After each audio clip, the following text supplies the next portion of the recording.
Allez, bonjour à tous, j'espère que vous allez bien aujourd'hui. Programme très chargé, on verra Bitcoin sur du court moyen terme assez rapidement et on se concentrera surtout sur Bitcoin, où est-ce qu'il pourrait être, où est-ce qu'il en est tout simplement dans son cycle haussier, dans son bull market, où est-ce qu'on en est, quelles sont la target que je surveillerai si on fait un nouvel ATH, si on a un bull market, le niveau vraiment que je surveillerai pour prendre mes profits.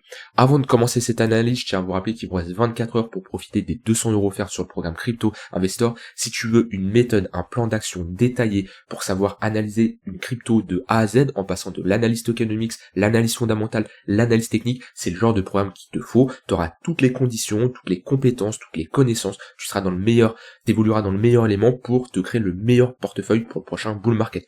On est dans la meilleure saisonnalité, il y a le halving qui arrive, on a des altcoins qui sont en train de poser des bottoms, c'est le meilleur moment pour savoir comment analyser une crypto, un projet, et tout simplement construire le meilleur portefeuille. On ne peut pas avoir 100, 200 cryptos dans son wallet, c'est pas possible, d'accord? C'est pas l'option de se dire on met tout et on verra, non, absolument pas. Faut être sélectif, et pour ça demande une analyse rigoureuse. Donc si ça t'intéresse, t'as 200 € offerts jusqu'à demain, le lien en description, et si t'as des questions, n'hésite pas à me les poser en message privé.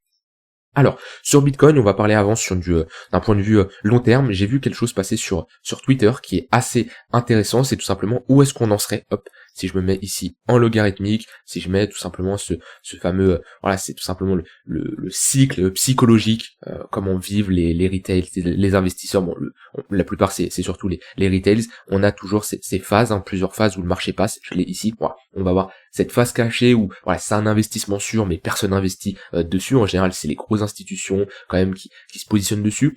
Les investisseurs institutionnels qui continuent à se positionner. On n'a pas encore l'arrivée du public. Là, c'est la prise de confiance. En général, le bottom est posé. Pour moi, c'est là où on se trouve, d'accord? Ce investissement sûr, cette phase cachée où on a eu ce décollage, c'était globalement ici. On était dans cette phase, ok, où on était sur des niveaux de bottom. Quand tout a pump, qu'on a été chercher les 30, 40 000 $, c'était ça y est, le bottom est fait, ok. Alors c'est pas trop tard pour se positionner, mais on se positionne globalement beaucoup plus tard. C'est tout simplement la phase de prise de conscience.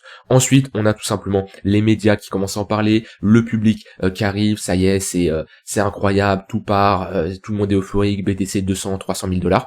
Ensuite, c'est là où on a l'éclatement et on retrace pas l'entièreté de la hausse, mais une bonne partie.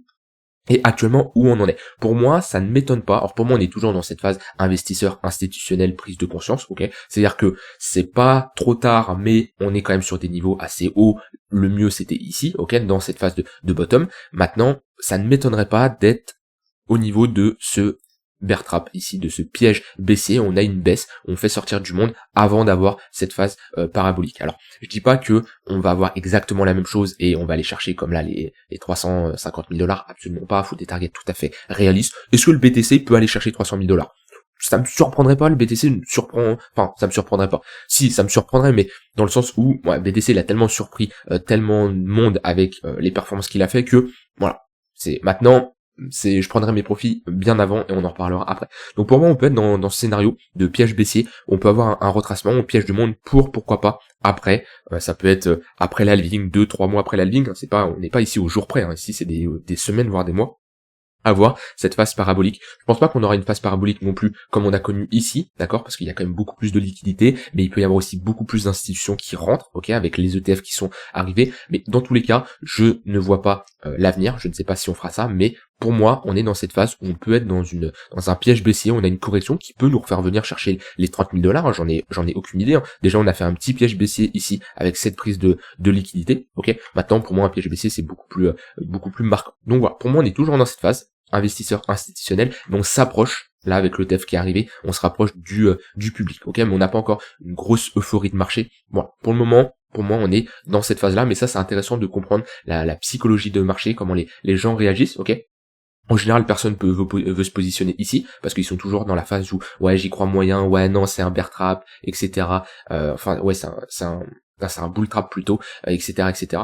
Et voilà, pour moi ici c'est le meilleur moment. Ici c'est toujours un bon moment, mais ça commence à faire tard. Et quand on a ici le public qui arrive, qui rentre sur le marché, et quand tout le monde parle de BTC, on voit ça passer sur la télé, c'est trop tard, faut prendre des profits. Donc pour moi, on est toujours dans cette phase-là. J'ai vu ça passer sur Twitter et c'était quelque chose d'intéressant que je voulais vous partager. Maintenant, d'un point de vue target. Target long terme, on me demande souvent, on me pose, oui, BTC, tu le vois à combien lors du prochain cycle? Alors déjà, honnêtement, il y en a qui vous parlent de 300, 400, 500 000 $. Bon, ok, j'ai pas du tout les mêmes targets, faut être beaucoup plus réaliste. Pour moi déjà, pour moi, il y aura un plus gros intérêt lors du prochain cycle sur Ether.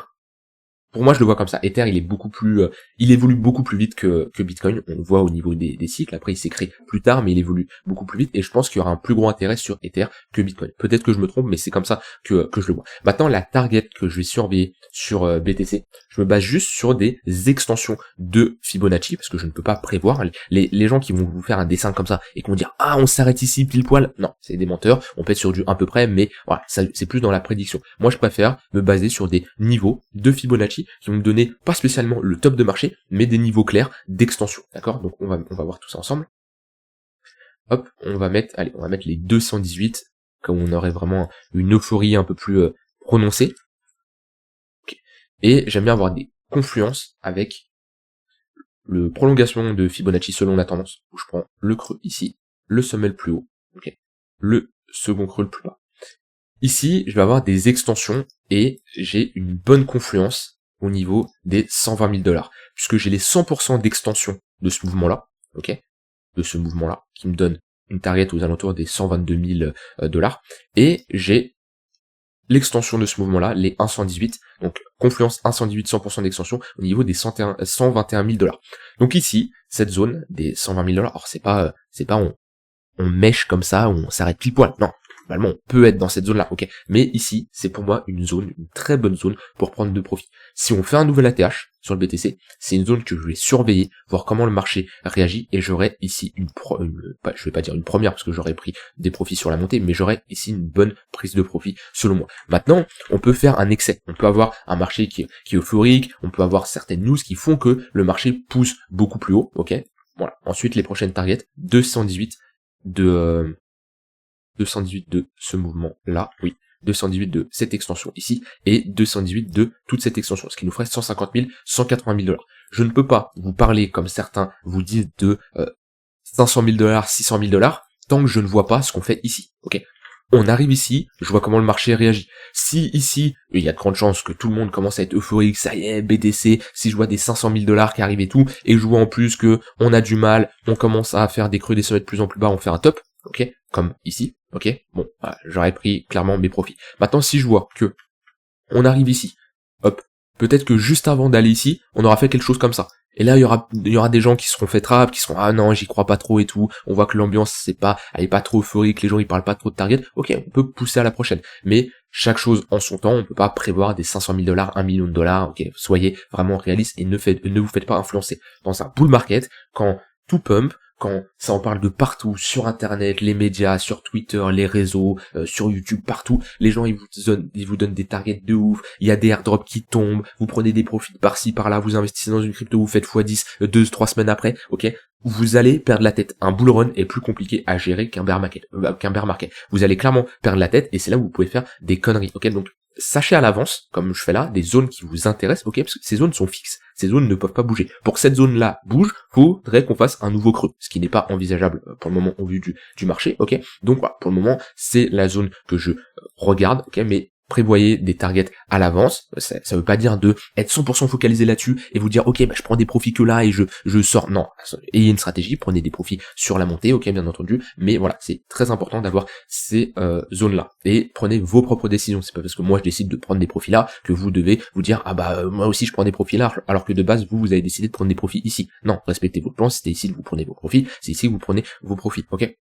Donc ça c'est mon avis sur Bitcoin sur du long terme. Moi je le vois comme ça. Ok. Maintenant je peux pas vous dire oui ça sera le 3 novembre 2025 qu'on sera ici. Non pareil je ne peux pas. Maintenant dans la logique des précédents cycles 2024-2025, ok, c'est censé être un cycle d'expansion où on connaît tout simplement une phase haussière sur les marchés. Ok. Si on se base, j'allais dire d'un point de vue statistique, on n'a pas assez d'échantillons, on n'a pas assez de bull market pour vraiment se dire ok, on peut vraiment faire des stats et se dire qu'on a des probabilités. Oui, techniquement, mais on n'a pas assez un grand nombre d'échantillons. C'est comme ici, juger quelque chose sur 3-4 trades, ok. Vous faites 3-4 trades et vous jugez votre stratégie. C'est pas assez. Maintenant, voilà, on fait avec quand même ce qu'on a, et techniquement, on a des probas d'avoir un bull market, un cycle haussier dans ce niveau-là. Par contre, moi, j'ai du mal à voir, comme beaucoup le pensent, un Bitcoin aller chercher des 300, 400 000 $, ok. Si on va chercher les 120 000 $, entre les 120, 150 000 $, c'est une bonne fenêtre ici pour avoir une zone de distribution. Et par curiosité, je vais tracer un Fibo si on fait ça, et admettons qu'on qu'on a un top allez à 125 000 $, je trace un Fibo. Techniquement, à chaque fois qu'on a un bear market et qu'on a un retracement, on revient très souvent chercher notre zone de rechargement longue entre 0,118 et 0,786. Comme on a fait ici, comme on avait fait avant. Ici, on avait été chercher même plus bas, je crois. Ouais, 0,786 légèrement en dessous. On va souvent chercher cette zone, ok. Donc là, si je regarde, ça nous donnerait un BTC si on a une correction. Ouais, on reviendra chercher les 45 000 $. C'est-à-dire qu'on pourrait revenir chercher ce niveau-là. C'est une possibilité, hein. Là c'est juste des hypothèses que je mets, j'en ai aucune idée si on fait ça, parce que déjà faudrait que l'ATH soit ici, ok, ça ce Fibo, il sera bougé en fonction de l'ATH où il sera, d'accord, mais voilà, c'est un retracement qui pourrait être intéressant. Donc vous voyez que, techniquement, si on revient chercher cette zone de rechargement après avoir cherché les 120 000 $, ici, on est sur une zone où ça serait bête de rentrer ici, pas prendre des profits, et se retrouver en 2026-2027 au même point d'entrée. Ok, voilà, c'est juste des suppositions, je vous partage juste mes idées de ce que j'en pense. Voilà, ça c'était ce que je voulais vous partager sur Bitcoin sur du long terme. Maintenant sur du court terme. Alors attention, on est sur une zone intéressante que je vous avais parlé il y a 2 jours, on est revenu chercher la zone de rechargement de ce mouvement-là. Pour le moment, on est toujours dans des phases de sommet plus bas, ok. Si les vendeurs veulent faire un sommet plus bas, c'est ici qu'ils doivent le faire, dans cette zone de rechargement de short, qu'on est en train de consolider. Pour le moment, on se fait pas rejeter. Vous voyez, ici, on a un rejet brutal dans la zone de rechargement de short de ce mouvement-là.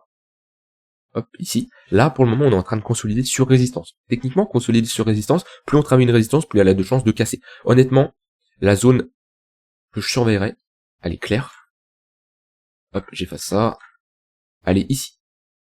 Hop. Voilà, cette zone-là. Si on commence à réintégrer ce niveau-là, on commence à passer au-dessus des 43 300 $. Okay. On a de grandes chances ici de venir faire un nouveau sommet et on peut se donner rendez-vous aux 44 500 $, qui est la target que je surveille le plus, ok, pour potentiellement commencer à prendre des shorts en fonction de comment le marché réagit. Voilà, peut y avoir un excès et tout, mais globalement, dans toute cette zone-là, on est sur un niveau intéressant pour chercher des shorts, pour pourquoi pas revenir chercher notre bad range. Donc ça, c'est vraiment comment je vois les choses sur du court terme.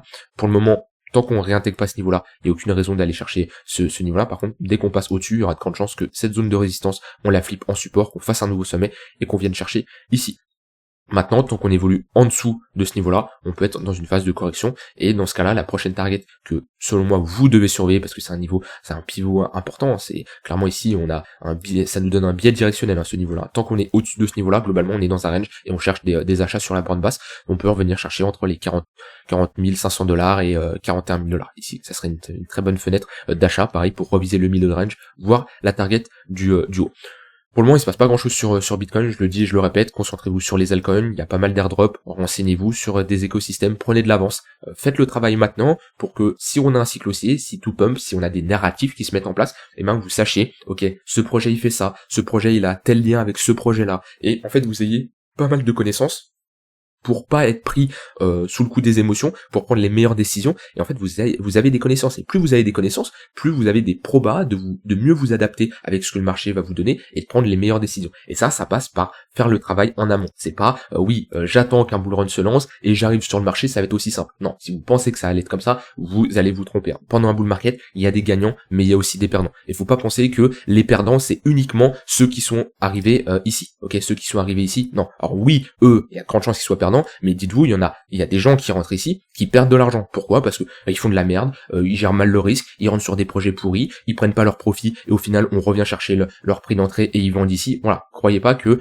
les gagnants, c'est ici. Ok, bon, en général, les gagnants, ou ceux qui sont ici, il y a de grandes chances qu'ils soient gagnants. Ceux qui rentrent ici peuvent être perdants s'ils font de la merde. Après, même, je dis ça si ceux qui sont rentrés ici rentrent sur des bons projets. La personne qui rentre à ce moment-là, quand on est sur le Bitcoin, mais sur des altcoins pourris, avec du levier ou autre, qui gère mal son risque, qui fait complètement de la merde, il peut clairement mal gérer cette phase de hausse et au final être perdant. Donc, ne pensez pas que être gagnant, c'est juste rentrer tôt, ok. Oui, on a plus de chances d'être gagnant en rentrant tôt, mais si on a une mauvaise gestion de pas mal de paramètres, on peut également être perdant.